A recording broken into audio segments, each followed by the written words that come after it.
everybody, and welcome back to Learn by Play here and Encounter Roleplay on the D&D channel. We're back with a full casting crew, so let's go around, let's figure out who we are and who we're going to be playing today. Let's start with Sid. How's it going, Sid? It's going great. I'm sure if you were here last week, you saw I was very bummed that it was ending, and I've been like, what do they say, on pins and needles? I've been excited, waiting to play again, and I'm ready, and I'm here, and I'm playing Ramsey Hoot, who is a drow alchemist, and she's ready to sell you some drugs. Yay! Speaking of drugs, we have... No, I'm kidding. Myth, how is it going, my friend? Hey there, how are you? Super excited to be here. I've been just dreaming and thinking about what is to come of Captain Turntides, and the Arboretti family ever since last week, and I'm super excited to see where we go from here and what the Dragon Heist has to offer. So, yeah. Absolutely. Great stuff. We also have Lindy with us tonight. Lindy, how's it going? It's going super duper spiffy. I am hyped to be back again this week. I will be playing Drexel Shen, who is very excited to be learning all there is to know about said Arboretti family from her fantastic mentor, Saldiore. Absolutely. And of course we have Greg, Grimjack21502, back with us tonight. Greg, what's up? Nothing much. I'm getting ready to go back into Waterdeep, and so is Flinrich Downcoin, the stout halfling, formerly wizard, now rogue, who has just returned after 10 long years in Irongate Prison. He has questions, but are there answers? We shall find out. I cannot wait. Yes, we shall. And of course, last but not least, we have Tool School with us. School, what's up? I'm super excited to get back into Saldiore's song. He is basically literally drunk from the cup of the Lucian family, as he's feeling pretty much abandoned by the Arborettis, and his basically opening the door for someone to infiltrate to the family that sort of sheltered him for years. But who he accepted the cup from, Nicoletta, is yeah, she's basically Helen Mirren, and who wouldn't take anything that Helen Mirren gave you? And more importantly, I get to flirt with Will all season again, so I'm excited about that. No one is more excited than I about that fact. I'm flirting with your boyfriend again, Sid. If anyone were to do it, I'm glad it's you. Yeah. Well, before we dive too deep onto that one, of course, I'll remind you guys what happened last week on episode 1 of Learn by Play, the Dragon Heist in Waterdeep. Well, the party has been formed, and they have joined and been part of the Arboretti family, who are a horrible crime family in Waterdeep, whose power has since faded. We went back 10 years to learn of the Storm and Captain Bromley's expedition out to receive some kind of mysterious shipment out in the ocean. However, Captain Bromley never returned, and this was a source of great consternation for the Arboretti family, as they never heard from him again, and we don't know what shipment he was after. However, Flinrich found himself up in 10 years in prison, in Irongate, for taking the fall for the young Michael Arboretti, the son of the leader of the family. And we also met our good friend Sal, whose power has faded over the past 10 years or so as well, and took up a deal with Nicoletta, Helen Mirren, of a rival family, but an old friend, and has taken an offer to give him power in exchange for Drexel, Lindy's character, to be taken under his wing and join into the Arboretti family. Meanwhile, friend Ramsey has taken on a deal with Michael Arboretti to cure the death curse, and if she does, she'll be very rich and famous, and if not, then they're going to take everything back, and it's probably not going to be a good situation for her. And at the end of the last episode, we saw Flinrich getting out of jail after having all of the magic burn out of his veins. Now being brought back down to level 1 from where he was, and basically being betrayed by the rest of the family. And we also saw that Captain Bromley had mysteriously returned to Waterdeep upon his ghost ship. And that's pretty much where we're going to pick things off. We're going to catch up with Sal here and Drexel. Let's start things off, because it has been a week, of reminding ourselves what you guys look like. So Sal, what does Sal look like at this point? You're muted. Sal is a hobgoblin, and he is a bit long in the tooth, and as a hobgoblin, it actually is a little bit literally. His muzzle has gotten quite gray. His sort of mane, that was once quite luxurious, has sort of gone silver, and at this point, he's been working for basically the last probably 8 years in the kitchen at the Arboretti restaurant. His time there, since he was sort of their lead enforcer and was set aside further and further, has weighed upon him. He's once very prodigious form and musculature has sort of softened.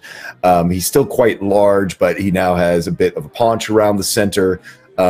As a hobgoblin, he is sort of very still upright and honorable. Sort of a soldier's training is still in him, but that sort of the keen edge of the blade and actually of glaive that he wields has sort of dulled over the years. He doesn't quite have the shine on him. Some of the scars are weighing upon him, and the years as well.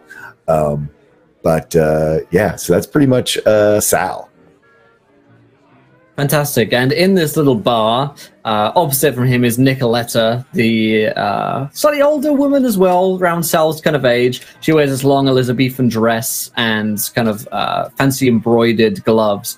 And by her side is Drexel. Lindy, what does Drexel look like?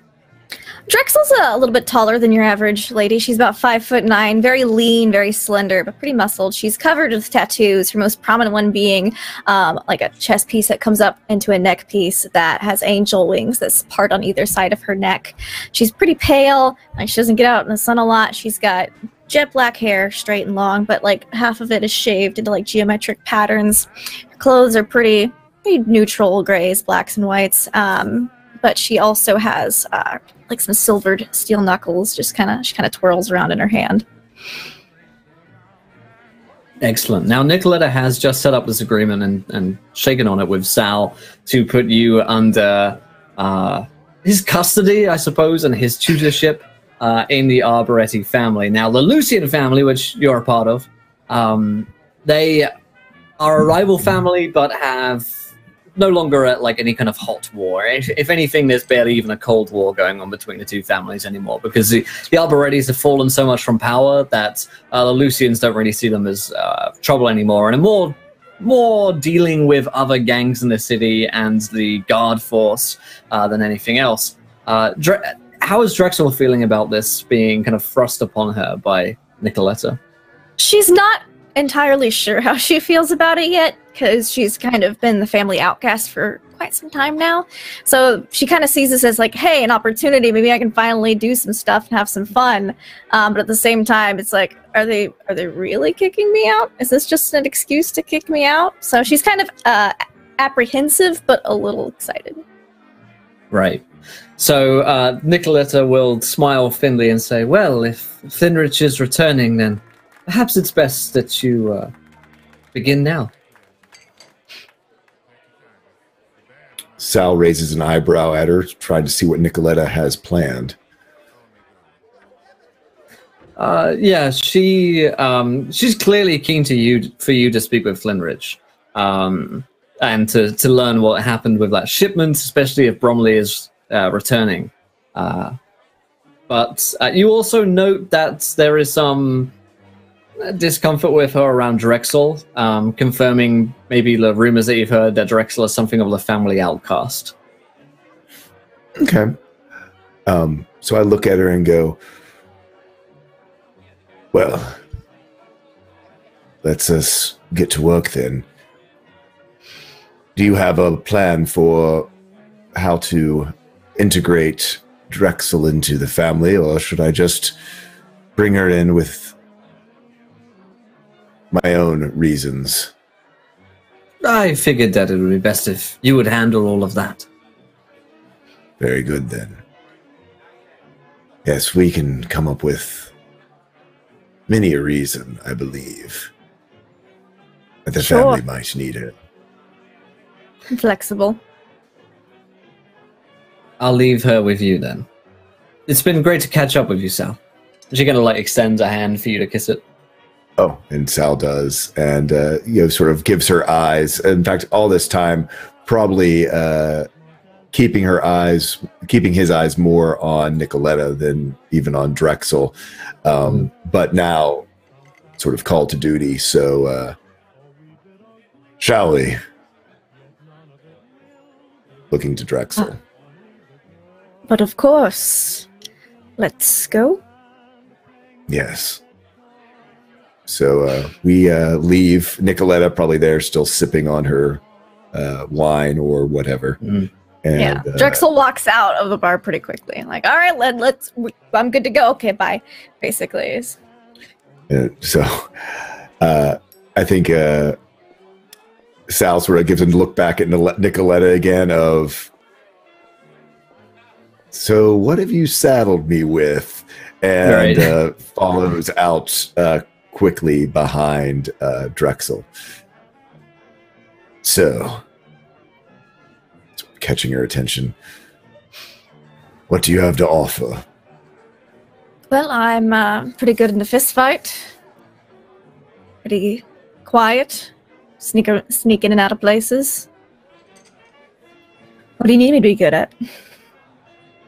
Well, I need to be good at quite a bit, but we've got plenty of just standard muscle.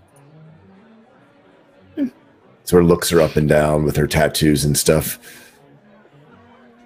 How are you with some of these new gangs that are running out? These new businesses? Not like the old days. I've been around the streets a little bit. I've made a few friends here and there. That could work. Yes, there's... After the curse, seems like everyone's out to be an adventurer. Perhaps... Tell me about it. Oh, I went off to this creepy dungeon. Oh, good for fucking you. Yes. Sorry. You'll need to work on that. Of course, I'm a bit of the old school when it comes to at least having some honor among thieves, so to speak. But new adventurers, especially ones who can bring back their spoils, does have something to offer. Perhaps some new adventure you've been on, a lead that you could be bringing back. Sure, I've got some friends in the Thieves Guild and other places. I could scrounge up some information on some quest or something. Well, let's start there. Right. Let's see what's happening with Flinrich. First things first. Not yet at all. Yes, stout fellow.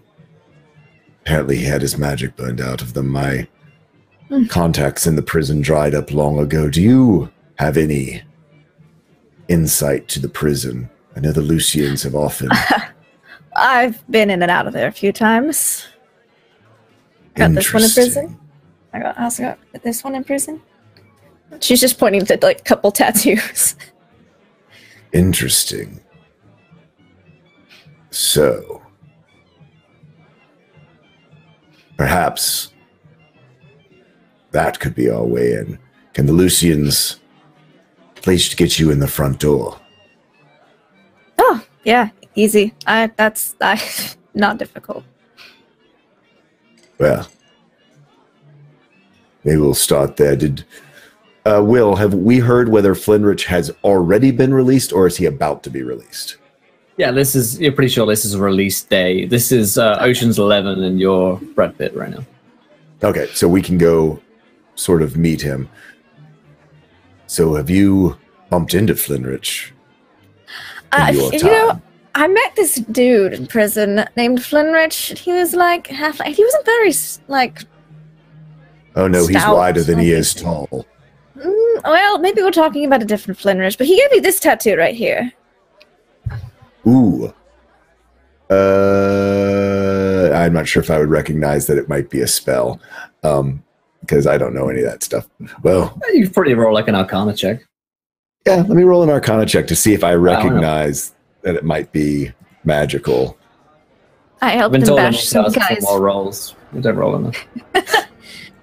Too Help much him fun. bash some guy's face with a cafeteria tray. All right. It's a 15 on my Arcana. Yeah. First tip: ask for rolls all the time.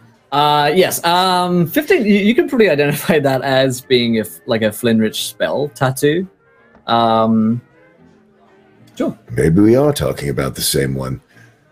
None of my contacts have had eyes on him in at least 5 years. Let's head to the prison then. Perhaps all right. Meet him with a familiar face as he gets out. Love seeing my old prison buddies. So yeah, okay. I guess we'll head to Iron Gate Prison. Yeah, the two of you head out of the bar and onto the street and down to Iron Gate Prison, which is pretty highly protected by the mages of the guard force, who have been in effect for the past 10 years or so.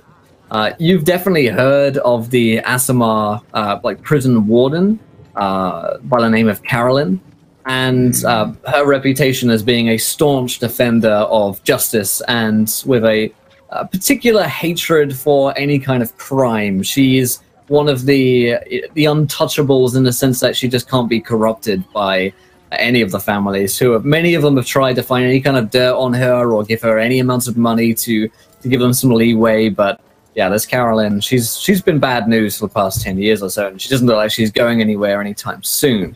But as you guys head over to the nigh impregnable fortress, the group of you, well, two of you, would see Flinrich leaving for the first time. Greg, what does Flinrich look like now? Well, Flinrich, when he went in, to kind of recap, was a prototypical wizard, stout halfling. He was 17th level. He was as tall, described as wide as he was tall. He waddled when he walked. He perspired at the mere thought of movement. And now that he is leaving Iron Gate, he looks much different. The thinning hair that was kind of combed over on his pate has been removed and sheared, and his entire skull is shaven. He has a long 4 to 5 inch beard that comes down into a point off of his chin. And because he's a bit taller for a halfling, around 3'9" or 3'10", he's often mistaken inside for a short dwarf. And as he's coming out, gone is the rotundness, the round, wide width versus height of the old Flinrich. And now a chiseled, almost Cobra-esque V walks out wearing black pants, black boots, a black tank top, like sleeveless shirt with suspenders, and a dress jacket over the top of it. And the dress jacket is over his shoulder as he walks out, a free man into the Waterdavian air. Saldiore probably at first doesn't even recognize his old friend. I mean, when people have lost and changed that much. I imagine he's still scanning like the people looking for him, and I kind of elbow him and be like, Flinrich. Right there. And then I look, and especially covered in tattoos, and it might even be the tattoos that give it off that I am starting to see that all those tattoos are magical spells as well. And having heard about what had happened, just all but in awe. Flinrich? What's this? We don't see each other for 10 years. I don't get a squeeze. And he at comes that forward. point, he comes. Oh, go ahead. Yeah, he's going to come forward and, take his hand, and knowing that he's Sal's much taller than Flynn, he's going to try to come in for the forehead-to-forehead greeting that they parted with 10 years prior. Sal drops to a knee immediately and sort of puts his hand, sort of this big sort of paw-like hand behind his head and pulls his head into his own and goes, I tried everything. I know. Flinrich, the family's not what it was. Yeah, the street's tongue makes its way into Iron Gate. I've heard. There's also something else. A rumor that I all but can't believe. The Crimson Serpent has been spotted. You don't say. I don't know what it means. I don't know if it's true or illusion or magic. But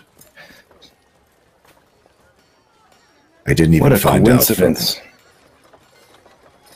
I did not find out from Arcanus or the Arborettis. That's how far I've fallen. And he sort of looks at himself now and looks at Flinrich of just how much both of them have changed, almost a little bit switching places.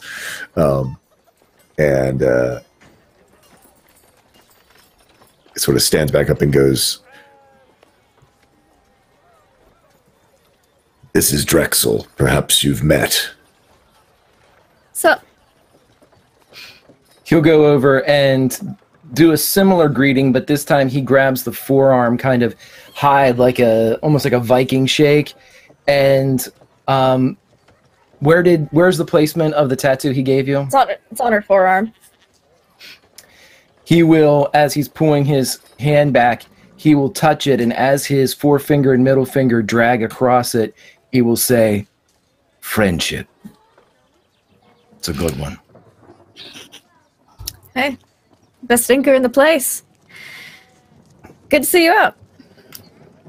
Good to see you can still lie. Well, it's my favorite piece from, See, Really three of didn't you know that part. are reunited here. Sal, you'd recognize two of these goons as being Arboretti loyalists, just due to their tattoos, but you'd recognize them as well. Flinrich may even recognize the tattoos as being family ones. They kind of sidle up, both human, and give you guys a kind of nod, and it's like, it's a family meeting. You're all to join us. Sort of eyeing them, probably enforcers I might have even trained way back. I don't know how young or old they are. Is this like the new generation showing up? Are these Michael's new guys? Yeah, this is definitely the new generation. I sort of raise an eyebrow to Flinrich and sort of with there's a whole new generation. We should see what they have to say, though. I've waited 10 years for this. I'm sure you have. And I just point to Drex and go, "She's with me." Hoping that I have even enough pool just to have her join us without question. Yeah, there's a little bit of question in my voice. They look over at Drexel and don't seem to see a threat, so they kind of shrug and nod, and let you guys accompany them. And they are basically going to escort you back to the family restaurant.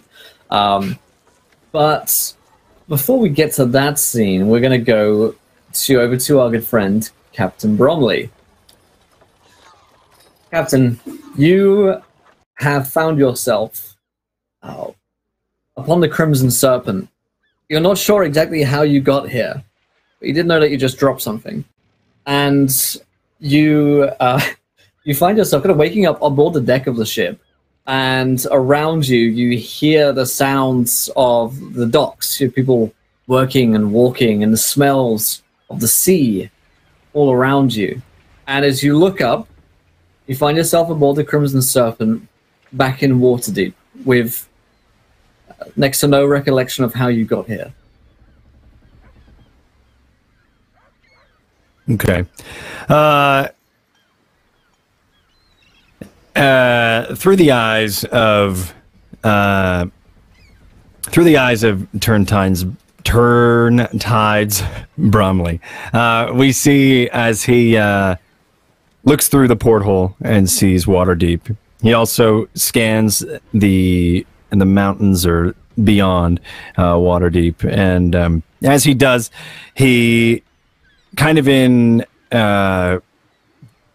I guess bewilderment, he rests his arm on the pole or the pillar nearby, and that's when he notices that his arm is a bit withered than it used to be. The athletic build that he once had, because he needed hoisting the sails and the lean mass that he had from hard work has all but gone.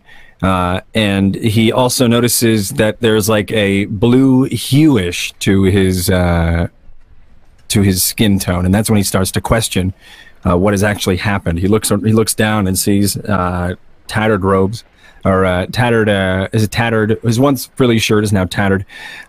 His hat is nowhere to be seen. That leather hat with like the possible venom tooth in it is nowhere to be seen. His hair has grown much longer than it used to be, and matted to his back. His hair, or he's balding much more. His hair is very thin, and he has a long, wispy, but also, I guess, the long, matted, flat, greasy, I guess, sea salted beard, as he kind of takes in everything that's around, still unsure of what's going on. He starts to move towards the top of the deck, or towards the top deck. And as he does, he realizes how much effort it is to walk. His joints are sore. They ache. Sometimes there's an audible creak, almost much as if ice was being pressed and twisted, like, that like sound that that ice would make.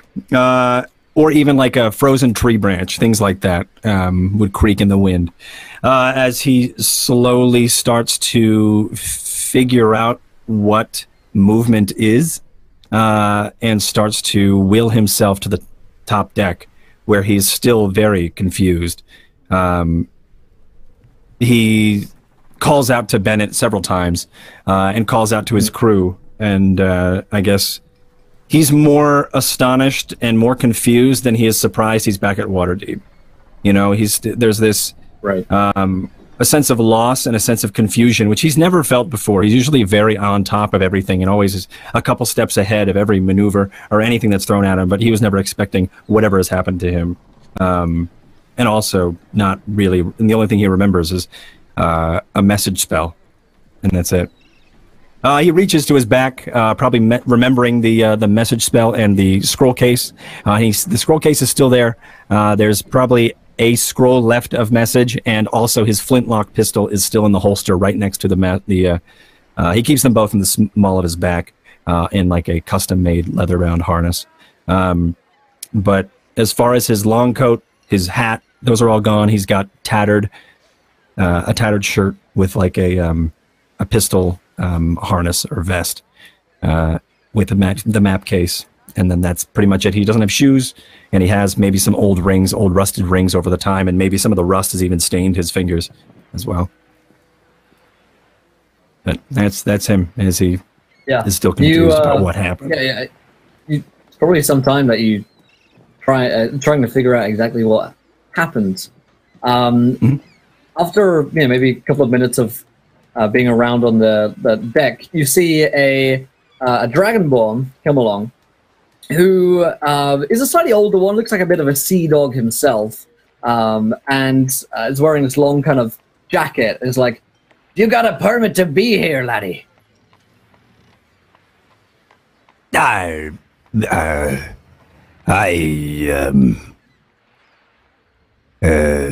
sure there's one on the boat somewhere. You know who I am? As he like tries to bolster and muster up some of that confidence he once had. He kind of looks at you confused and is like, nay, I've never seen you in this port before, Sonny. But you sure as hell don't look too well. I've never felt better. As he lied. The name's Turntides. Turntides? This is the Crimson Serpent. Aye. If you're Turntides, then I'm Xanathar. And I slowly reach towards the pistol, and I raise it towards his head, and I fire, but it just clicks. It's still waterlogged. Yeah, he doesn't flinch. Yeah. But you do have a wee look at the Turntides about you. What's the name of this ship? Crimson Serpent. He looks at you for a second, and he looks over the side to see the chipped old paint. Gives you another long look. Perhaps it's best I sit in the license. It seems like it's all in check.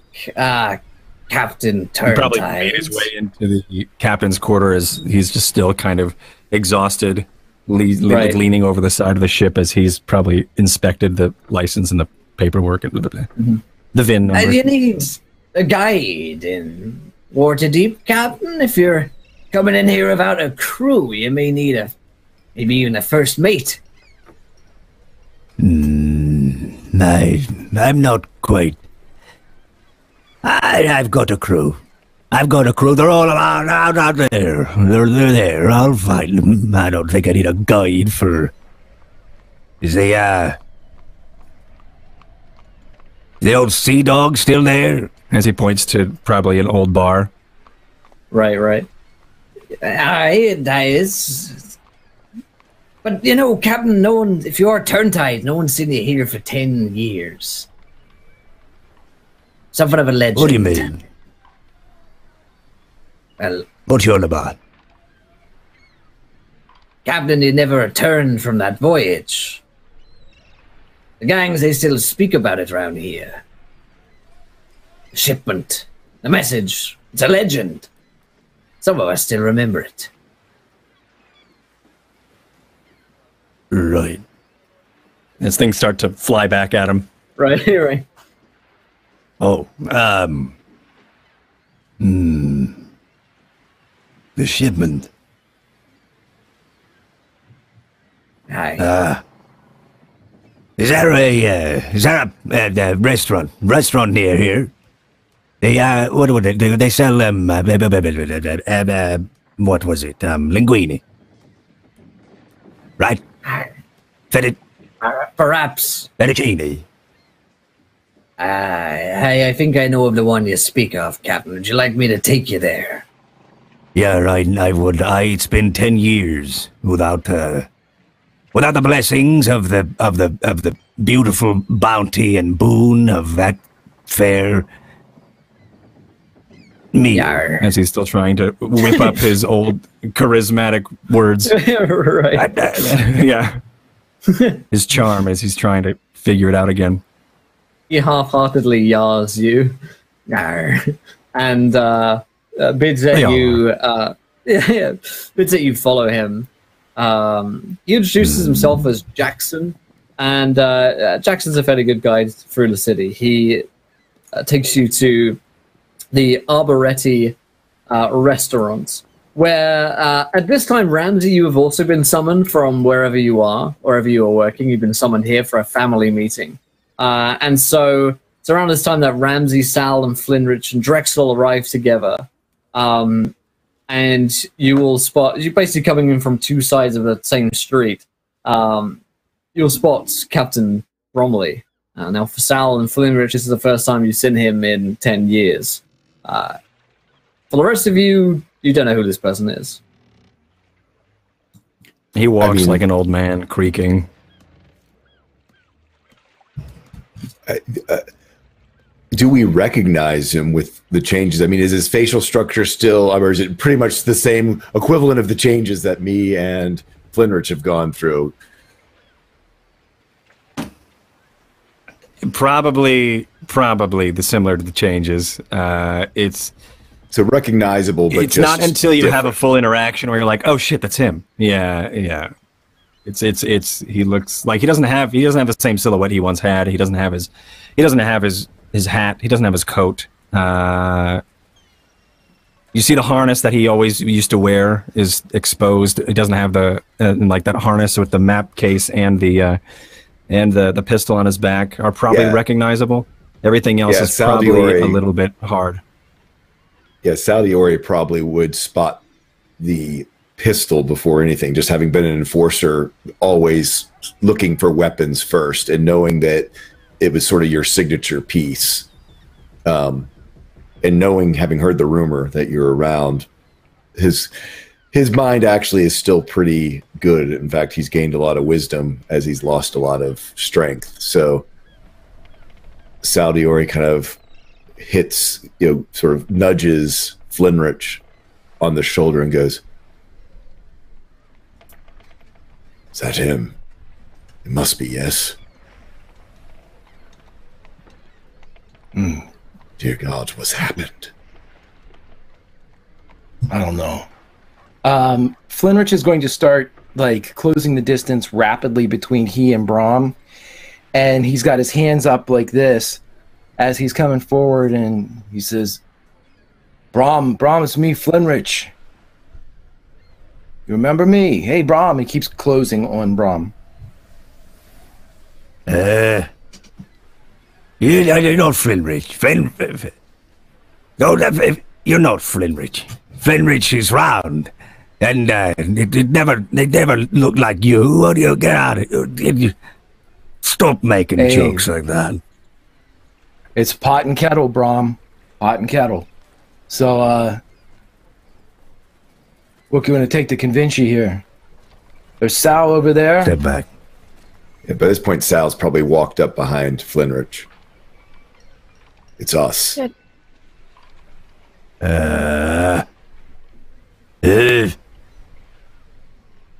Sal. Where have you been? Saldiori. Saldiori, yes. Flinrich steps would you believe me if I told you offers... I've been working? Flinrich walks up and offers the hand the same way he did to Sal and attempts the same forehead to forehead greeting that he gave to Sal. Is Brom going to allow that? As you approach him, Brom does quickly. You're grabbing where? His hand, to do the forehead to forehead greeting that he and Sal had done before. Presumably, he and Brom would have done it at some point in the past.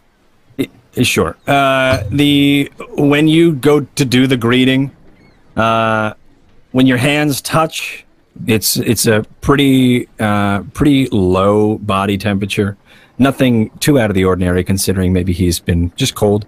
But when he notices that you are that close and are about to approach him or make any contact, he kind of, his eyes widen in a startlement, and then as he looks at you in this as if you just woke up Grandpa from a nap, and from that startlement, he looks at you, and then a sharp, icy pain shoots through your hand, and then he grabs the pistol again. He goes, and he points it at you, and he clicks it again, and then he clicks it a couple times, and then he starts to weep. And then that's when he kind of drops the pistol at his feet, and then goes in for that greeting, forehead pressed against yours, as he kind of still weeps this confusion. He's more of a broken man than you've probably ever seen Brom to be. Clearly something is different, obviously, but also with his person, not just physically and appearance-wise, but something has happened, and it has changed him. Okay, well, Ramsey. oh, go right ahead. I was going to say Ramsey will like not be anywhere near this. She's not a feelsy person and doesn't know who any of you are, but whoever she's like next to, presumably like maybe Michael or someone, she just leans over and says, "Are these patients? Are they being brought in for some sort of treatment?" It's more likely Drexel because Michael and the family are inside. You guys are just sort of met outside the pub. But I think it makes sense for like Drexel and Ramsey to gravitate Can be towards seen one about, another. Yeah, like you should Definitely don't know anybody watching. either. Right. But they're like, yeah, Good guess. yeah. He looks cursed. Yeah. These three old men. I'm pretty sure this is just a family reunion of sorts. Flinrich got out of jail today. Yeah, and this guy just looks like he washed up on shore. Quite literally, he's Yes. very wet. Yep. So Yeah, these are he'd the people have that we're like going to be kelp working with? and seaweed just around his, like, stuffed and in his belt and, of course, on the harness, too. Maybe he's just about that sea aesthetic. Charming. Yeah, if Brahm is sort of broken down and kind of needs someone to lean on, Sal is still good for that and would sort of support his weight a little bit, and certainly wanting to hear more of what is, I mean, the state of the family and now this, try to get us inside for this meeting. Before Sal would come in, as they are locked together for a second, Brahm and Flynn, as the foreheads touch and Brahm falls into him a bit, as Myth narrated, Flynn is going to turn his mouth directly into the ear of Brahm and say, "Don't tell him anything. Don't tell him anything about the boat. Nothing. Not even me." And then he pulls back. "You all right, buddy? You okay, Brahm? You all right, buddy?" And he kind of taps his cheek a bit, gives the other cheek a kiss, and just stares at him.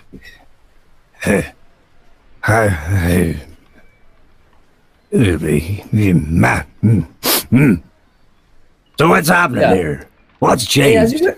As you guys step inside the restaurant, you'll find that it's being like cleared out. There's no one else in here. There's no one eating at the Alberetti restaurant. However, there is a big long dining table which has been set with Michael at its head. Neither Arcanus nor his wife Ruby are here, the other two leaders of the Alberetti family. It's just Michael, the younger half-elf, whom Flimrich hasn't seen for a very long time either. He's a lot different from last time you've seen him, having grown into a man. Long kind of dark greaseback hair and the fine three-piece suits that his goons seem to model themselves after, of which there are several around here as well. You know, the room is filled with enforcers of Michael's particular sort of generation. And he looks at the group of you as you walk in and says, it's good to see you again, Flinrich, Captain Bromley. It's been far too long. Flynn would approach Michael the exact same way that he approached Brahm, and for the benefit of the goons, he kind of lifts his own jacket, the back, and spins as he walks, showing that he is completely unarmed. And as he walks forward, he offers the hand the same way that he offered it to Sal and to Brahm, and if Michael will allow it, the forehead touch as well. Yeah, he will reciprocate the gesture. It's probably more of an awkward handshake with Captain Bromley, if anything, because you guys were never close. You know, you barely knew the kid. Probably, he's probably forgotten that he was. Yeah, he probably forgotten who he was. No idea who this kid is. There's probably some cogs turning. There's a minute where Turntides is going to remember, that's you. You're like, child, right?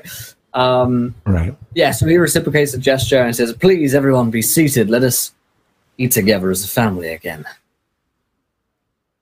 And he sits himself back down and gestures for everyone to sit. And with that comment, Ramsey looks visibly uncomfortable. It's like she got into this with the mindset that it would be such strict business and the forced camaraderie. It's like, when you like are taking your first college class freshman year and you have to do the icebreaker and you don't want to do the icebreaker. Like imagine that, like someone who just doesn't look like they want to be here. So You're she's like struggling to find interesting facts about yourself that you're like able to tell people, right? I read. It's freshman orientation. It's like freshman orientation, and you have 5 minutes to chat before it starts, and everybody's like, Sydney, I don't know if there's anything. Sydney, I don't know if there's anything more terrifying than your image of a mob icebreaker. That is, where if you make a mistake, you're dead. You know, it's like out. No pressure.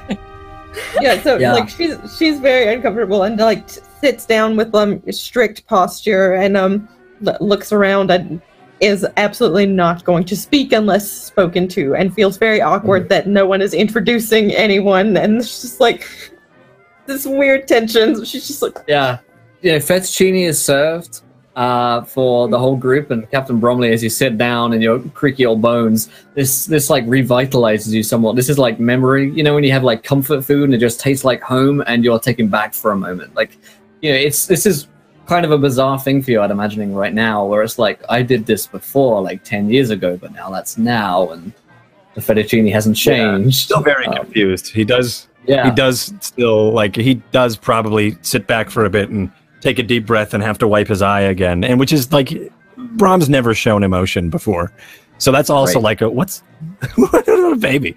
Yeah, but he's just like this is it's just something like that where it does hit him hard, harder than it would usually. Crazy, right? But yeah, I also think there probably was a moment with Sal where it was almost like he started to head towards the kitchen before being asked to sit down, and then when he was asked to sit down at the table with the rest of the family, the guilt starts to hit.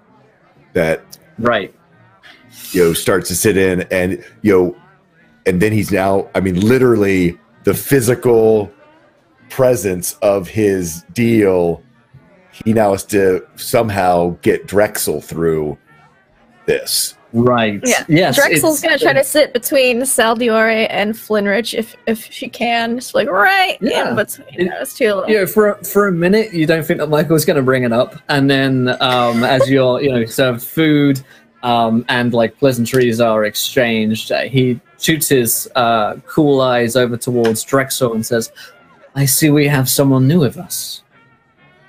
Who might you be?" Oh, hello. Name's Drexel Shen.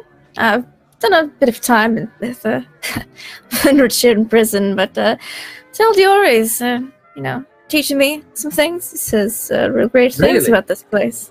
That is very interesting. Sal, you didn't think to run this by me? Well, you have seemed to have been awarding initiative for those who are bringing in the next generation.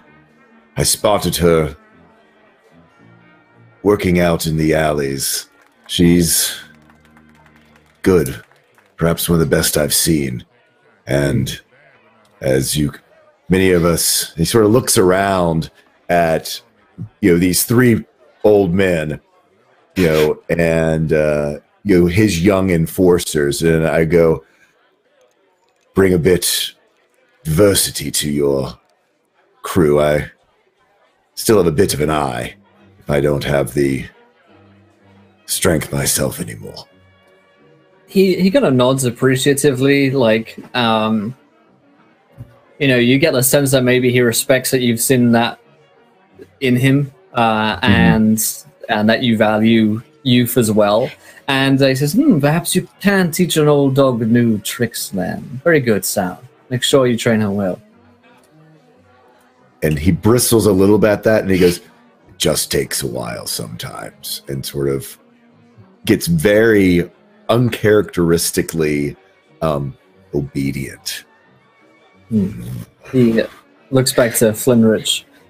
Flinrich, it's good to have you back with us. My apologies for not having been able to rescue you sooner, but my father was adamant. Hey, it's no problem. I'm just glad that we were able to come in here and you embrace me like family.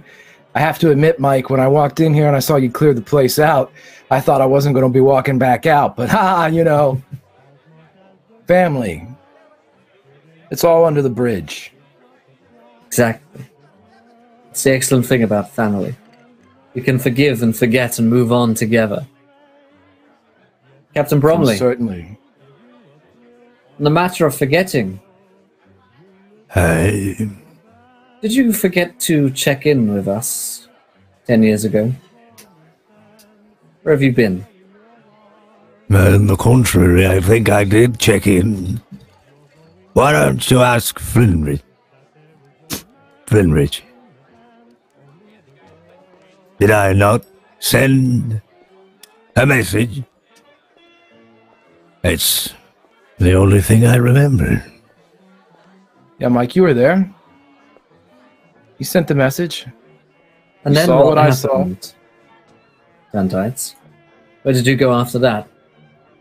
Luskan? Neverwinter?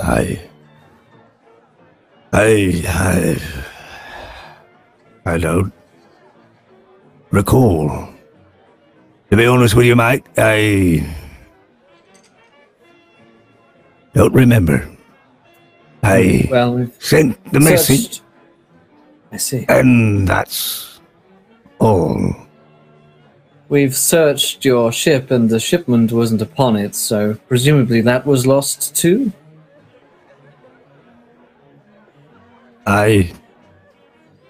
Did you find my crew? Were they on the ship as well? I'm afraid not. But, I don't as know. Flinrich mentioned, it's all water under the bridge. Past mistakes will be forgiven, and, well, the old ways will be brought into line with the newer ones. I myself, my father has given me a mandate to shake things up a little bit in the family. Whilst some of you may have been gone for some time and others amongst you are new, let me make it clear, the Arboretti family are weak. Our power and influence has been reduced greatly, and that is now going to change. We've been doing things the old ways for long enough. Turns out that, well, they're so old that they're outdated now, and we need to change them somewhat so that we can keep up to speed with the other gangs in the city and, of course, Carolyn and her guard force. His eyes flicker over towards Flinrich for a moment. So that's why I've brought you all here today. I would like you to come up with a new initiative. Sal is right. I do reward initiative in this family, and it's exactly what we need. Some of our oldest and wisest minds with some of our newest and fresher ones. He gestures over towards Ramsey and Drexel. This will be a proving ground for all of you. Dr. Hunt, I have some bad news for you.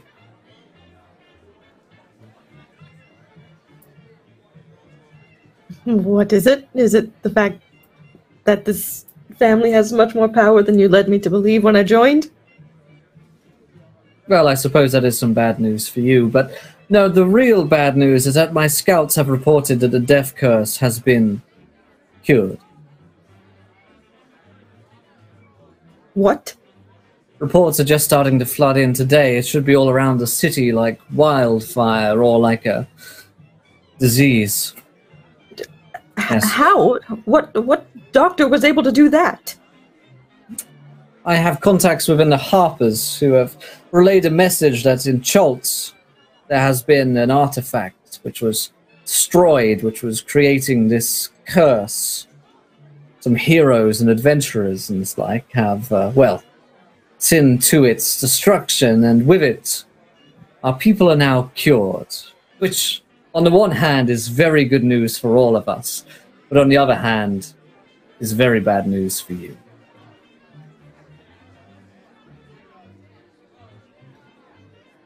The scenario was not discussed in our deal. You owe us a sum of 500,000 gold pieces, Dr. Hunt. However, luckily for you, I am willing to take payments in a variety of manners. First of which, your service to the family.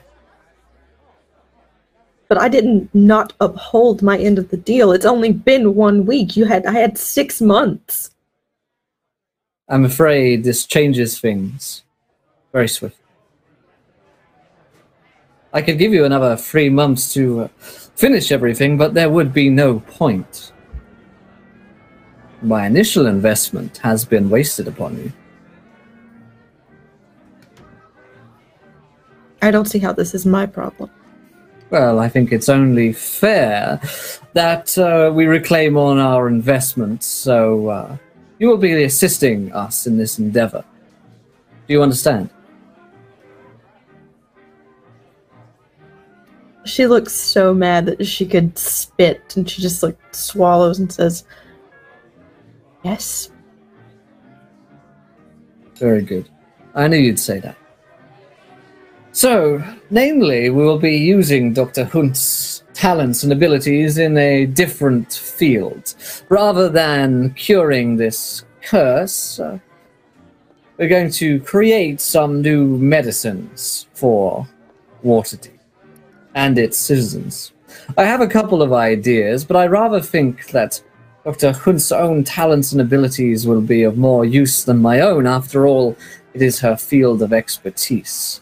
We need something that we can sell to people, something that will make us a lot of money and spread our influence across the city. As this happens, Captain Bromley, if you remember anything while in Waterdeep, it would be best that you bring it to us regarding the shipment. I am undergoing my own investigation on the matter as things continue, and will keep you updated with anything I find. Namely, Very good. the 5 of you, I want you to make me something, and I want you to sell it, and I want you to make the family powerful and very rich. Saldiori's biting his tongue. I'm just going to do a wisdom check on my own to see whether he keeps his tongue in his mouth. Let's see how wise our buddy is. Let's see. Oh, with a natural 20, he holds his tongue. There you go. What a roll. You think better for a moment. Yeah, no, he is ready to be just like drug dealers. You're making us drug dealers is running through his mind of just the most dishonorable thing imaginable to Saldiore. Street level. But he is very wise and for this first time sitting back at the table and not sitting in the kitchen. He holds his tongue, but remembers this. And Michael says, you'll be granted the facilities underneath this restaurant to continue your production, Dr. Hunt, with the assistance of your 4 new friends here. Sal, Flinrich, Drexel, and Captain Bromley have a variety of skills and abilities which will make them invaluable in this endeavor. And of course, you can come to me with anything that you need. Now, I bid you all to enjoy this delicious food and get to work. After all, there's no time to waste.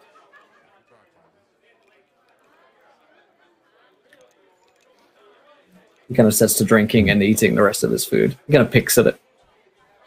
The linguine is very good. Isn't it just? Yes, Saldiore looks at her and goes, fettuccine. Noodles. Oh, Lord. Pasta. Flinrich would have, if I don't know if this needs a perception check, but if Drexel had noticed, and she's between he and Sal, when Michael was talking in the sauce of the dish, he was writing out the word weak. W-E-A-K. Weak sauce. Nice. Some weak sauces. Nice. I see what you did there. This incredibly awkward, dinner goes on with the rest of the guards all around. After a while, Dad jokes. Michael, kind of dabs with his handkerchief and stands up and says, I'll expect a report by the end of the week. It's good to have you all back. Oh, good to be back, Mike. He nods, turns, and he and his goons leave. The boy's got a month tops before he topples. Flinrich doesn't care if anybody's listening. Sal does. Perhaps like Ramsey's like wide-eyed and like terrified now. we should head to the kitchen. I've taken some precautions there.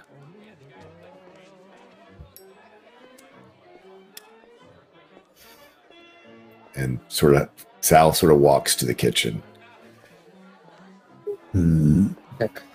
Yeah, Ramsey follows and catches up to him, and without making eye contact, but trying to have as much like assertiveness in her voice as she can, she's like, "I would like you to show me around, since it seems that you know this place better than I, and this is, I guess, going to be my new workspace for the time being." So, yeah, Sal sort of keeps walking, and he kind of turns on some burners and stuff so that there's sort of noise of things happening. I assume there's also someone cooked the fettuccine before, so I'm sure he's got some of his staff in there, which he has hired and kind of has loyal to him, but also very much loyal to the family. So you never know, do you? But heads to sort of the back corner where there's the spiral staircase that goes down to sort of the underworks. And we end up down in, I mean, it's not set up as a lab, I don't think, for Ramsey, but it's a space. And it's kind of like a little bit of a prep kitchen. So there is some things there. So I mean, it's just like restaurants will have, you have the main kitchen and sort of a prep kitchen. So there's some of that. There might be some people down there chopping and stuff like that. But he sort of sends them away and sort of looks around and goes, "This is what we've become," and sort of looks at Ramsey a little bit. There's a weird disdain, but also a bit of hope that he still wants, there's a part of Sal who just can't go quietly, into obscurity. So, and he just looks around face to face to face. Could I roll maybe like a perception or something to see if I feel like I can makeshift a lab in here, or if we're gonna have to do some heisting to like get some different materials? You're gonna need stuff, right? Dragon heist. You're gonna need some dragons first of all. I need some dragons and some heists. And some heist stuff in here.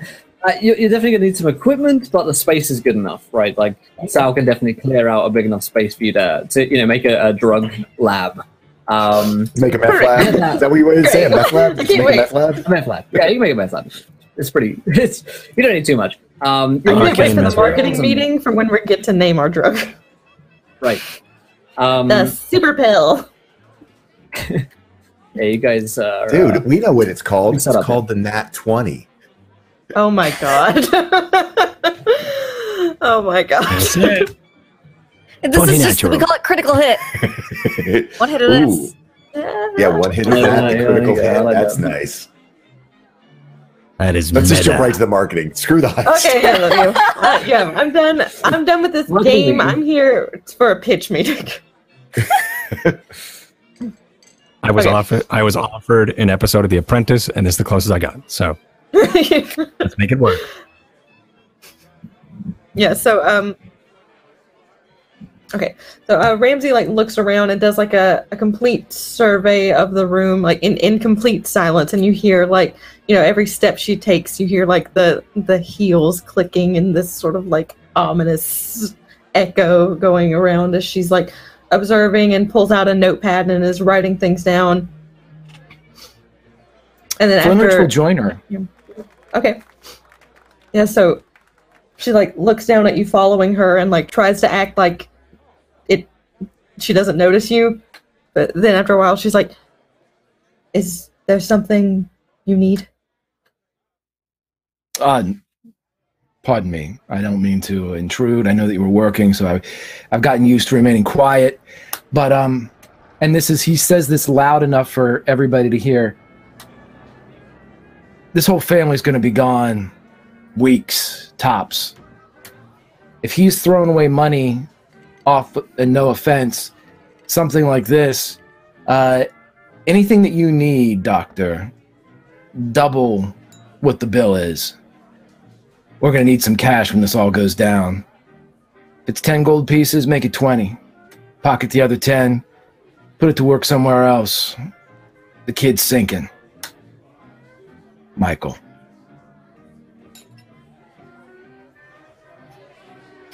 Drexel's just gonna go look at Sal Diore.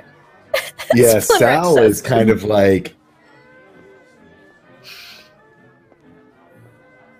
probably staring at Flinrich and just. Where's Arcanus and Ruby, Sal?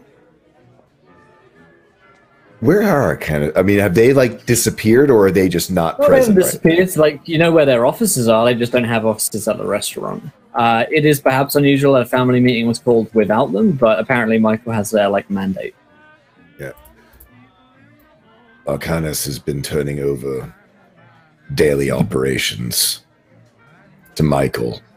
Ruby still glowers at his side, but they don't even come to the restaurant anymore. Maybe once a week. It seems to me like the only smart thing Michael has done is hire this one, and he points at Ramses. You don't know why? Because as soon as he changed the deal, this one said something about it. Again, he's not being disrespectful to Dr. Hunt. He's just indicating her as somebody that grew up in Flinrich's world would indicate, and after having spent 10 years in prison, the manners and the charisma have gone down the shitter. So I say we make a good look of it. Brom over here, he's going to need something. They want something from him. They want something from me. Drexel, looks like you got pulled into this. Sal, looks like you've been here and now are pulled back up. And Ramses owes him 500,000 gold pieces. Oh, what a great first day out, right? Wow, hit the ground rolling. I sort of at this point look at Bromley and sort of the horrible shape that he's still in, sort of being drugged straight off the boat here, just as perhaps first things first. There's facilities in the next room. If you want to take a moment to pull yourself together, we can find you something more than those, what I'm assuming are 10-year-old rags you're wearing. They weren't what I remember. As he awkwardly kind of gets up from probably the stool he's leaning on in the back room, and he makes his way towards the facilities. You do hear him retch, and it just sounds like water is just hitting the pit, or I assume it's probably not plumbing. If it is, then it is hitting whatever basin that, you know. Yeah, I don't think it's like flushing toilets. What's the plumbing like? Yeah, like what do we got? What's the situation here, Will? This is a... We gotta know this. We're gonna move on. Yeah, We gotta know sort if we of off to the dispose of these Romans, drugs right? through this thing, you know. Right. Yeah, it's kind of like Romans. You have aquifers, so you have like running water, but it's not like truly modern day plumbing, right? Mm-hmm. Oh, let's say that. This is me guessing at my. It's called Waterdeep. It must have running water, right? It's gotta have water. Yeah, some deep plumbing and water. But the big thing I want to point out for Myth, there is a large mirror in there, which might be the first mirror that you see. Yeah, and that is when I probably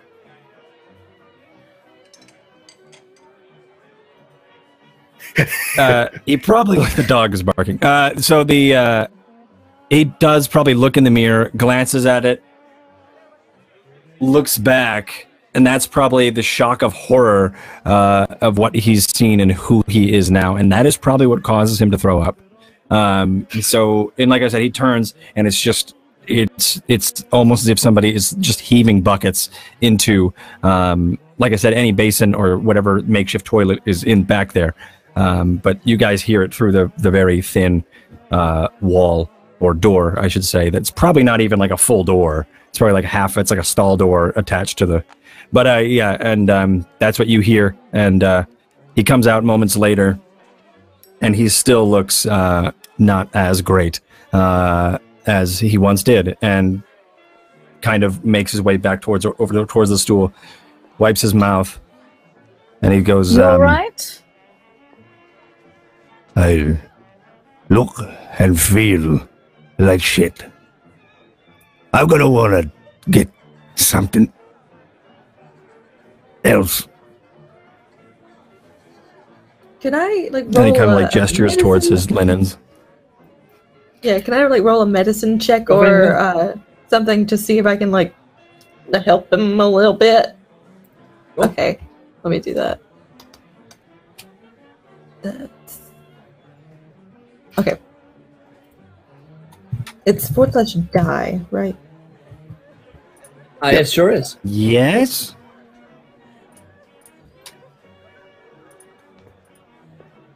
Ooh, nice. Yeah, dirty 20. 30-20 is pretty damn good. Yeah, you're 30-20. You don't actually know what's going on with Bromley. It's unlike anything you've seen before, which is kind of scary.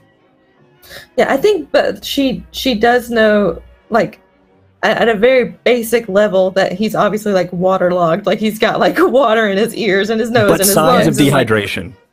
yeah, it's the opposite of dehydration. So it's like- Yeah, that's probably what's really confusing about it.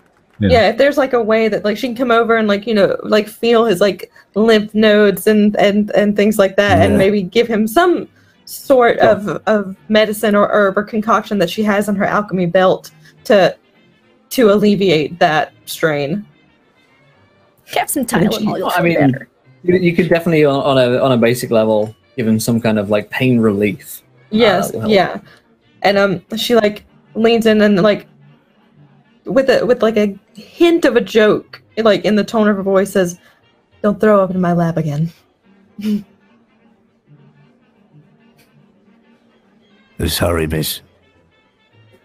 I didn't mean to. As he genuinely doesn't get the joke. Yeah, or the hint of the joke. Yeah, she like puts a Sorry, hand on it's your sweet. shoulder, like as trying to be like a comforting doctor, and she's like, "I just hope you feel better," is what I mean.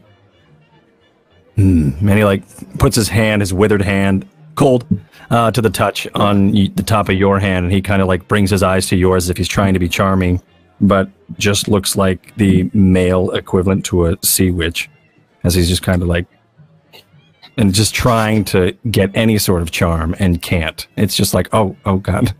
And yeah, it's just, he's trying his best to be like, yeah, charming, and it's just, Yeah. he just looks sick. She gives you that and gives you like a little bit extra and says, "In a couple of hours you can take more and you'll be back to normal in no time. Just maybe it's time we all take a little bit of time to clean up." I'm assuming. Go ahead. I was just gonna say, I assume just that re- down here, just because you have in most kitchens, there's probably some spare clothes for in case chefs spill stuff on themselves or whatever. So I mean, I can give him at least sort of basic, those sort of chefs, sort of loose pants. It's almost like scrubs, but for a kitchen that I can at least hand to him. What So are he's these not just crops? We'll get these out of here. Yeah. So I hand him these sort of loose pantaloons and tunic for him There we to go. put on. Now I'm back in it. Yeah, here's something Yeah, to wear. Thank you, so. I'm like, it's that weird thing. I went to offer him like a glass of water, and I'm like, probably offer him a glass of wine instead. Here. Hmm. I don't know what we can do to help you, friend. He sounds really concerned. You want a haircut? There's a lot of seaweed in there. Just saying. Oh, just throwing that out Crabs, there. yeah, little sea mites running around in the beard. Yeah. Once I get this I'm lab afraid. set up, I can do a proper checkup. But up until then, I can't contribute much. Hmm. Well, then let's hoist in the mainsail and get that wind in the back of the Hammond here. And as he's trying to order the crew to run the ship, but it just seems as if he's either lost or he's trying to make a joke. But he goes to stand up from the stool, leaning on the pole. I assume there's like a pillar or a pole just in this back room, and he kind of leans up against it and tries to the best he can muster up energy to just try to order people around in his old captain-like charm to try to get this place into some sort of working lab so he can then get a checkup. I look to Drexel and go, "That's a yes on the haircut." And he slowly turns towards Sal and gives a wink. All right, lucky for you, I cut my own, so I know what I'm doing. And just kind of like pull out, just from like a little side pouch, like some scissors and like a little blade, a little razor. So like just You look good, you feel sit good. down. You don't look like you should be standing. Hmm. Hmm. And he makes his way towards the stool again. She'll give him a trim and then like pick out whatever seal. I imagine she's got like a bucket. She's just throwing this stuff into it. And she kind of pulls it out of his hair. She'll give him a I was not expecting nice trim a lobster in there. Yeah, just like yeah. And A then sea after she cleans him up, she'll assist with moving any heavy furniture or anything that needs to be rearranged down there. Sal probably, whenever Ramsey's sort of busy with her stuff and that's happening, Sal's going to pull Flinrich aside. Flinrich is not ignoring everybody, but he's ignoring a lot of what's going on. He's off by himself. I sort of, sitting or standing? Standing. Sal comes over and takes a knee and sort of over in a corner to not be overheard. What are you planning, old friend? Me? No, nothing. You had a lot of time to think, and I know that brain of yours didn't stop for 10 years.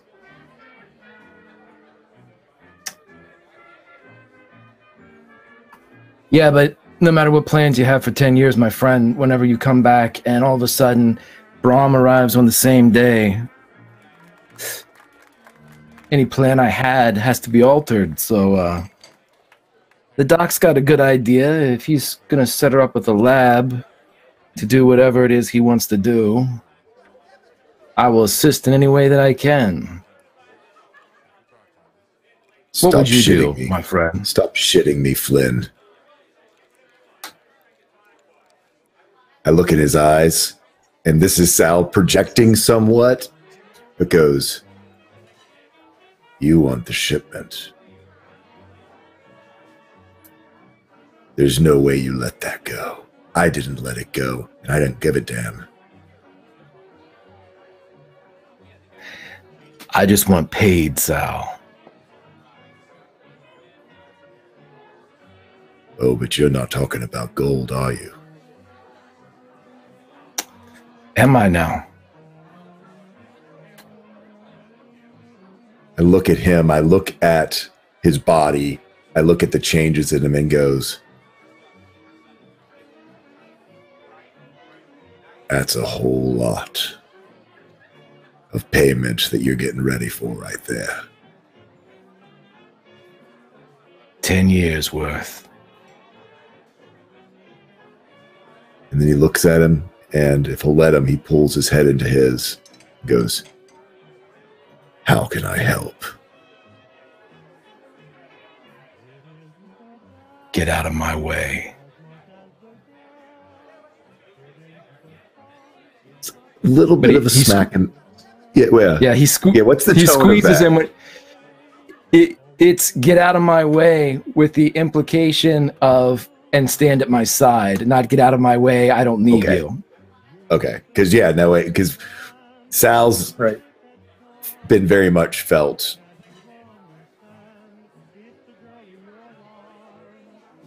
I'll have you back, so you can attack what you need. It'll be a hell of a show. I'm sure it will. Got a few. And go ahead. I was going to say, not breaking eye contact because he's not real comfortable with being in this particular establishment and having this conversation. He'll keep his contact with Sal and he yells out, "Hey, Doc! While you guys are working here, I'll run out and get anything that you might need." She's like crouched down looking in the corner of something and like maybe counting boxes or something, and actually like perks up a little bit and says, "Thank you," and reaches into her pocket and pulls out like a folded up note and says, "I've made a list of everything. If you need clarification or if it doesn't make sense, you can ask me, but if not, be on your way." Will do, Doc. Will do. Put this on the family's tab, or I'm sure do they still have a tab? Does that still happen? Probably Does that name not. carry money? But Sal, I mean, seeing as I was sent to retrieve the chest a few back when Ramsey first came on, Sal goes, "You're going to need gold these days," and goes back and where he knows Michael keeps the discretionary funds that aren't, truly the money he leaves laying around for family use, brings out, a pouch of gold, and he then takes platinum out of his own pocket and presses it into Flinrich's hand and goes, "See if you can find a leather tricorn hat for Brom. It's not right seeing him without it." I'll see what I can do. Gives him a big smile and kind of does the old Goodfellas, the familiar sort of tap on the cheek and goes, "You always do, old friend." Yeah, Flinrich will leave. Okay, we'll see what Flimrich goes. What is everyone else doing?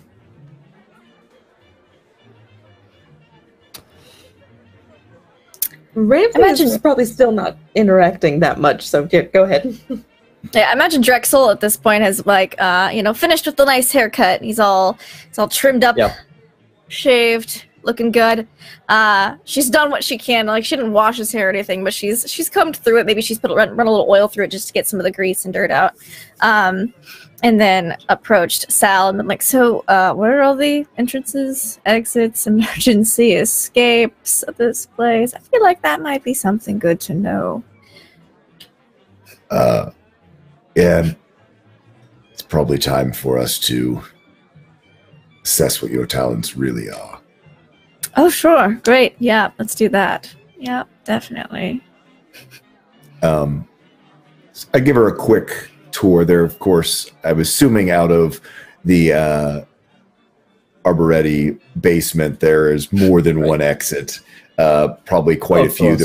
There's probably a couple that literally just go to the alley across. There's probably some that go all the way down to the waterfront or into the sewers. There's probably more than one staircase up. Staircases that don't even stop at the restaurant floor that go all the way up to the attic. Probably don't give her all the secrets, but at least give her enough for her to be safe. And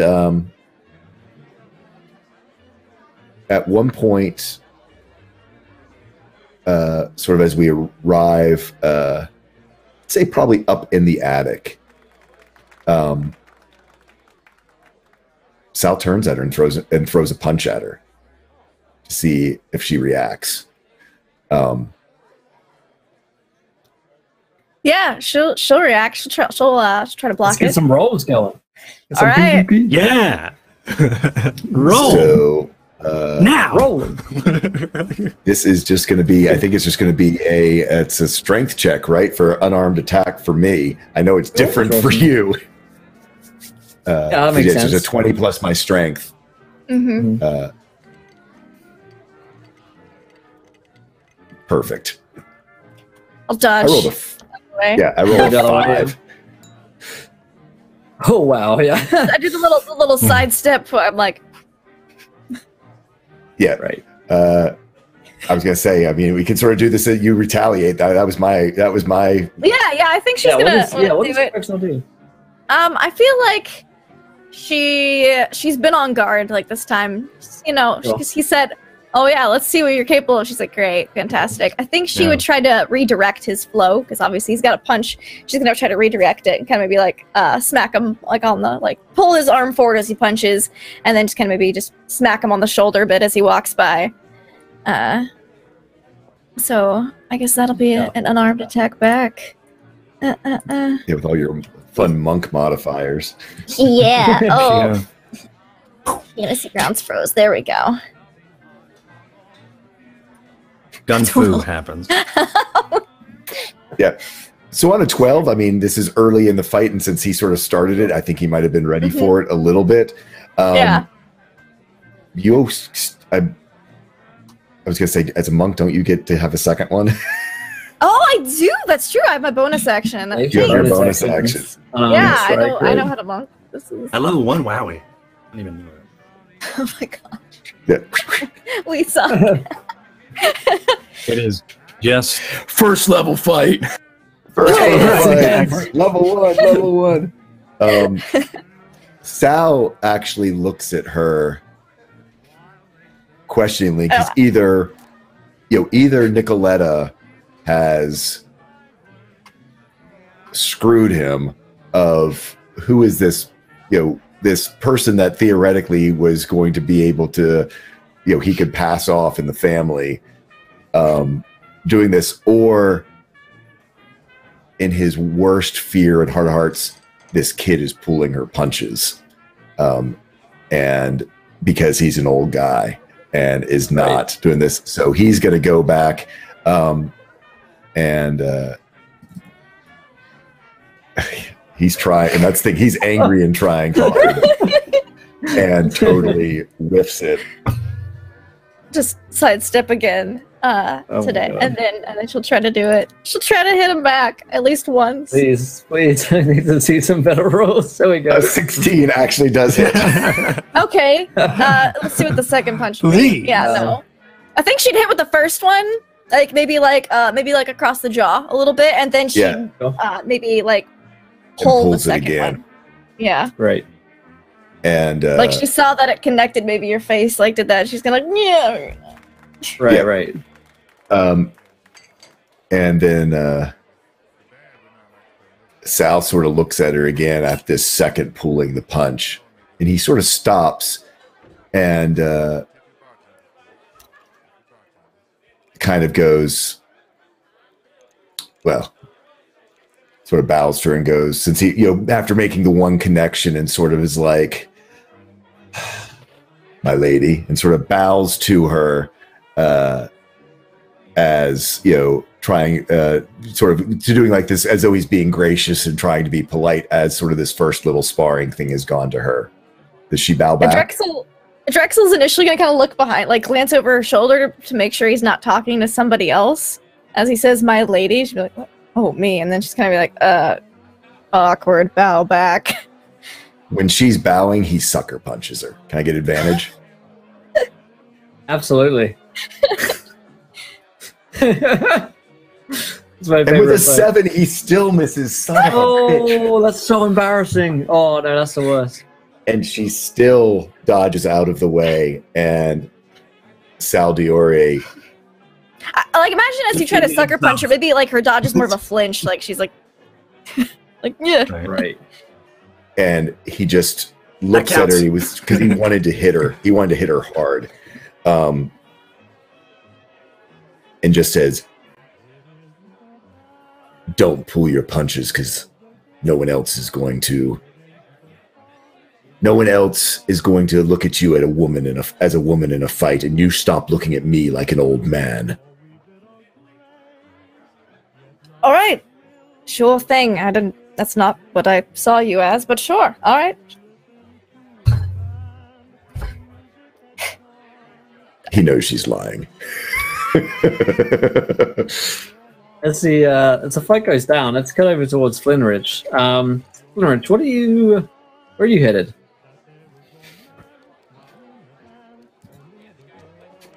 Oh, you're muted, Greg. Silent. How much money do I have, Mr. DM, that was gifted to Flinrich in the bag? I'm assuming it's a substantial amount to be able to... Yeah, I mean, it's just like pocket change, I guess, really, to like go spending on for like anything that you might need. It's probably not thousands, but yeah, let's call like 100 gold pieces. Okay, he's going to spend 94 of it to equip himself. Okay. And so he goes out and he's not going to steal what he needs, but he's going to get, and he should be able to find this in Waterdeep. He wants to get silvered dagger, a silvered short sword, as he is unable to use anything better. And he is going to go out and begin pricing the things that the dock needs. Those that are available, he is going to ask them to be set back. That he will be back to purchase them and put down, 10%, since he's spending so much of the coin anyway. Getting maybe some of the larger pieces that, maybe like the bulk items that the doctor would need. So he could go back in the morning and get the rest of it after he gets a little bit more coin. Right. And he will be on the lookout for a tricorn hat. Yeah. Oh, yeah. You definitely need to head down to the dock, something like that. But there's definitely some old, tatty-ratty tricorns around in Waterdeep. They're kind of gone out of fashion. So like less pirates these days wear them. They're all about the bandana look and like the flowing hair. They've kind of gone for like a Will Turner style as opposed to the Sparrow. So yeah, it's a little harder to find one these days, but you can definitely turn one up. Hipsters all over. Okay. Right. I have to battle through the wet look in the hair and the headbands and the horn rim glasses until I can find a tricorn. And he's going to attempt to get this for Brom. Is there anyone that looks surprisingly like Brom's? Like, is there anyone that has a spine through it, or just out of sheer happenstance, since there is only a few of these kind of in circulation now? Sure. What's the chance that he sees one that looks maybe just like Brom's? It's probably a perception check. Sure, why not? We can do this. I thought I could fight, so... Yes, this is true. Yeah, me too. I was totally pulling all those buttons. This is a very sobering episode for how good our characters are. That's going to be a 12. It's a strong 12 right there. Strong 12. Going out strong from the gates. Unfortunately not. You don't see one that looks just like it. There are definitely of an era ones. Probably at like an antique store. Something like that, like real quality tricorns, and they're like totally nothing like it really. But you dig up a tricorn. Replicas, Pirates of the Caribbean tricorns. I mean, right. Is there a guy sleeping it's not with even a pig leather, or something? it's really right. Totally fake, yeah. Okay, yeah, he would pick up one and begin to walk his way back. But now, since he's down by the docks, he, of course, is going to see and I spy the ship from a distance to see if it is, in fact, covered with agents of the family, as Michael promised he was going to continue an investigation. Indeed, there are. There are people all over the Crimson Serpent that you'd recognize to be Arboretti family members. They do seem to be searching it top to bottom. Does anyone else seem to be watching, trying not to be seen as the family members search the ship? Or we have a perception check. Oh, sure. Here. It's strong 5. First level. That is so strong, in fact, that you don't see anything. Just due to the sheer foresight that you have right now. No, unfortunately for you, everyone seems to be like staying away. It's quite busy down on the dock, so it's not like there's a crowd to be sifting through. So you don't spot anyone that's looking too suspicious to you. In my defense, I am incredibly short. So you are very short, and it's been a while. Right. You know? Yeah. So after he gets done that, I don't know how long that'll take. He'll go back and report into the dock that the materials that he did procure will be delivered, and the ones that he had to basically put on layaway, he will get the following day when he gets a little bit more coin. What kind of progress is Dr. Hunt making at this point? I imagine while she's waiting to get like actual materials and stuff, what all she's doing is like coming up with ideas like within her realm of capability of what the heck is she gonna make. So like I imagine like a very stressed out and disheveled Ramsey like just staring at like a blank piece of paper, like so close to succumbing under the stress, where now she's in like 500,000 worth of debt and like can't think of anything, and she's like racking her brain and thinking back of like what do people even want, like because she was so focused on this death curse thing, like all of her like creative energy, like if creative energy even goes in medicine making, is gone. So like it's definitely like creative solutions to the problem. So I think probably by the time that Flinridge comes back, the fight with Drexel and Sal has finished, and you guys are sort of regrouping for something of a team meeting to figure out what it is you guys are going to try and make here. Mm-hmm. Yeah, so Ramsey will like finally just like drop her pencil and look up and say, what are we going to make? What do people want? Now that the death curse is cured, what do people even need that's not already out there? Something that takes 6 weeks to make. Right. Tell them whatever you want. As long as it takes 6 weeks to make. That's all the time we're going to need. I'll make it Like not drugs? There's plenty of ways. What you mean, Like, Lily? She What you starts talking looking all of you like up and down, and she's like, all of you stand in a line in front of me.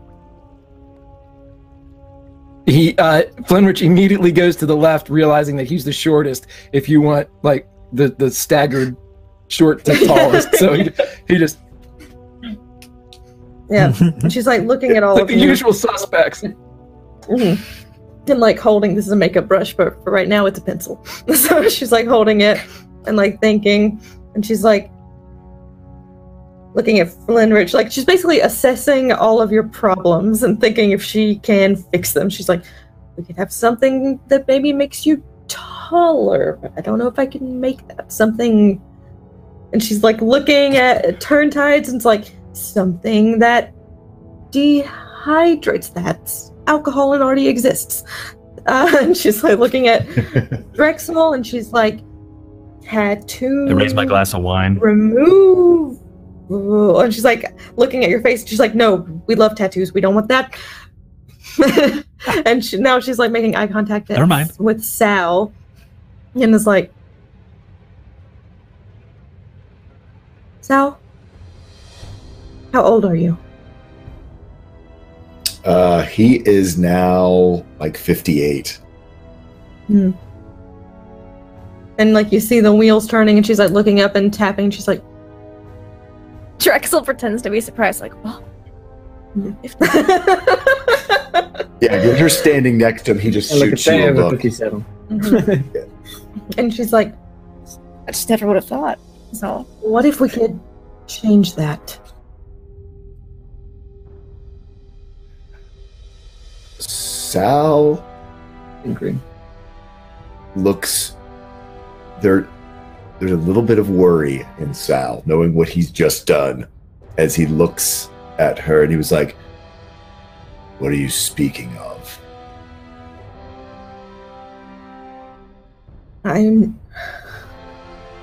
I'm thinking something that makes you young again. I don't know if I could change the way you look. Maybe I might be able to. So something that makes you Illusions? strong and You're selling illusions.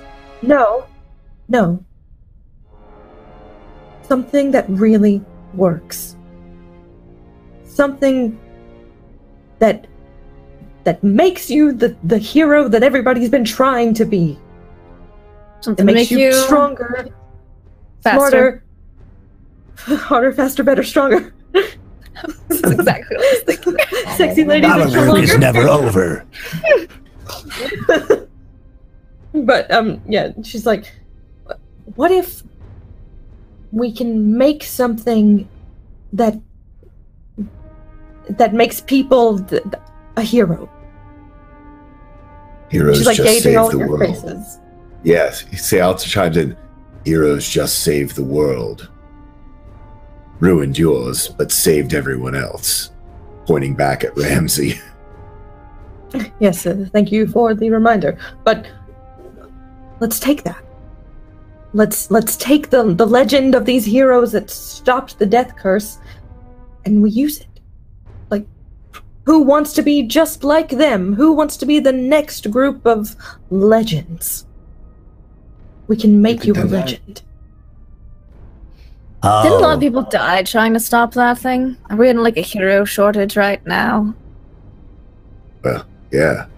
The streets, he sort of looks around, are full of kids, and looks at us and old men. Well, then it's a perfect time. Because Kids this is when love people will drugs. want to jump. All right. So this is what Are we we do. making This is our what we own do. enemy, though? Not if we cut off the supply when they become it. what do you even Oh, on about? that's- What are you trying to tell me? You could change the genetic makeup of a person to turn them into something they're not? Is that what you're saying? Or are we selling a belief here? Enhancements? Enhancements. We're selling enhancements that only last for a limited time.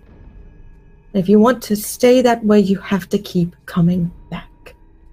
Yep. Sounds like And she's, like, something writing people it down. definitely want. And, like, writing down formulas and stuff, and like, you know, she starts like, she pulls out like something to like write it all on the wall, like, and just so she needs some more room, and she's thinking, and like as you keep talking, she's like, uh-huh. Sal Yeah. starts. That's horrible. You're going to change in on the dreams. Change in on, he looks even at Drexel, the training. And hand it to them on a silver platter only to take it away. There's no honor in that. We give them silver, they give us gold. Sal, you're going to start thinking with your fingers and not so much with your brain. How else are we ever going to get back on the right track?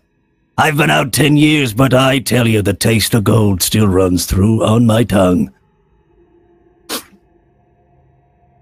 Exactly. Flinrich, Business. Flinrich's eyes have not left the doctor. You can do this for real? Temporary She power. looks at you. And looks back up at what she's been writing and says, I think so. It will take some trial and error and some time. But I think so. And I think it's perfect. What about magic? Can you give people magic that don't have it?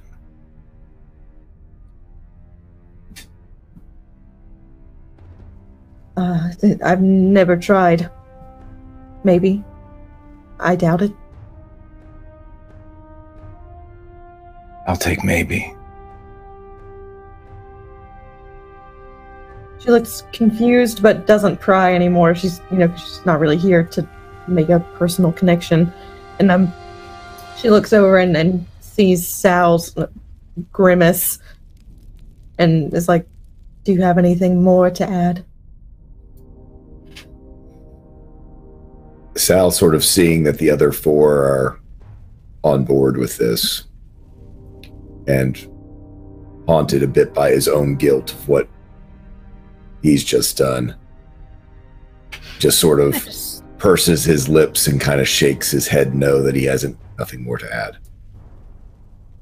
I think at that point, as you guys have come to the conclusion about what it is you're going to make and sell in Waterdeep, that's where we're going to end tonight's episode of Learn by Play.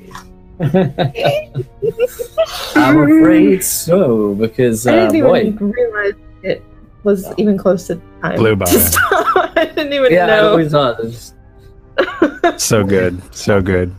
I'll take maybe, and I was like, yeah, what a good line. Yeah, right there. Let me wrap it up. That was so good.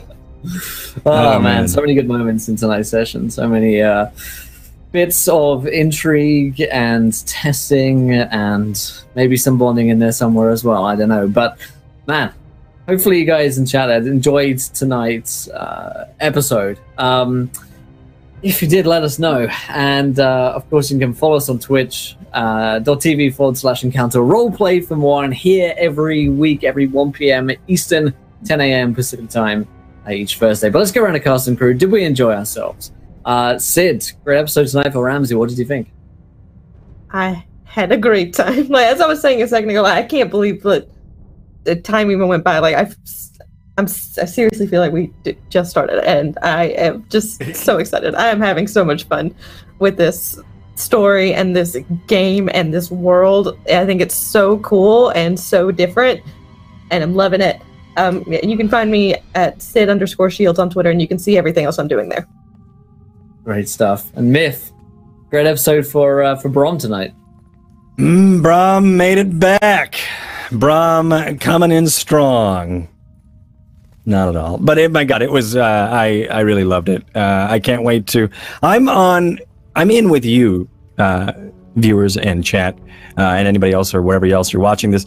I don't really know what happened to Brom. I just know that I have to roleplay some sort of something that happened and we are all going to figure it out together when it comes up. I don't know what it is. I don't even know if Will knows yet, but it's going to be badass, and I'm super hyped about it, and I can't wait to tell this amazing story with this syndicate of like a criminal organization deep in the like outlaw roots of Waterdeep. I'm just super hyped about it. Every week, I just can't wait to play, and I'm super hyped. You can follow me on twitter.com/mythomatic for all of the things I am doing and when I do them. And yeah, just thank you so much once again for the honor to play with you all. It's great. Awesome. Lindy, some pretty poor rolls, but some okay ones in there as well. Yeah, I got one hit in. It was, I was just pulling punches. That's all it was. The whole time I was totally just pulling punches and not rolling below a 10. It's definitely what happened. But I thought it was super great. A nice little scene between Sal and Drexel, and I can't wait to see where all this goes. Especially with the whole enhancements thing. She's like, I know what people like enhancements. Simple as that. Do I approve? I don't care, but that's what people want. Lipsticks. Yeah, basically. And I can't wait to see where this goes. Oh my gosh, I can't believe it's gonna have to wait a whole another week. Love this. So awesome. I'm just so hyped. I feel like everyone's getting into the groove of their characters, and I really love when that phase starts to happen of a game. You can find me online pretty much anywhere at Laugh of Lindy. So great stuff. Thank you so much, Lindy. And Greg. I'm not sure I have ever heard a line that is better than "you need to start thinking with your fingers." I'm not sure I have ever heard a line that I have immediately loved as much as that. You have to start thinking with your fingers. that is a fantastic encapsulation of this entire event so far. Yeah. Absolutely phenomenal. Loved it. I was again with Brom as he's sitting there vomiting, looking at his blasted body. I had twinges of guilt all through me. I should go help. And I'm like, I'm not Zephyr anymore. And my guy is decidedly not that character. So this is going to be tough to play because the rest of you guys have at least a direction that has some moral implications. I'm not real sure my guy does. So, yeah, Grimjack21502 on the Twitches and the Twitters. Join us back here where we learn by play and we learn about these characters. And, God, everybody, just start thinking with your fingers. Yeah. That's definitely one thing we can take away from today's session that we all need to be doing a lot more. Great stuff. And Tall School. I had a blast. I love when dice tell the story for us. The nat 20 on the wisdom save that he didn't confront Michael, and then that he did not land a single punch on Drexel. And like I said, I mean, you know me, I love to try to tell necessarily the story of the dice, and that the dice were telling us that, in my mind, Drexel was pulling her punches. So I think that's very cool. You know, a miss isn't always a miss. It can be whatever you want it to be, just that it doesn't do damage. So, you know, again, just D&D is what you want it to be. So sometimes when you miss, you don't have to be like, I threw the punch. I think we had something way back in Learn by Play where I missed a inflict wounds, and it was like, not my time to kill you this time, you know, right. and pulled it. So, you know, think outside the box sometimes, folks, when you're telling a story, because that's what makes D&D super special. I'm Tall Squall. You can find me all over social media as Tall Squall. I had a blast. I'm loving who Sal Diorier is becoming. Absolutely, me too. I love the whole cast and the crew. They're coming together, and I think next week we'll see what their invention is and exactly what kind of effect that has in Waterdeep. Well, my friends, you can follow me at EncounterRP, and like on Twitch I say Encounter Roleplay. We can find the rest of the custom crew playing a bunch of other D&D games and role-playing games as well. It's fantastic. But until next time, my friends, try not to roll too many nat ones, because we want to be here laughing when you do. Good night, everyone. Bye!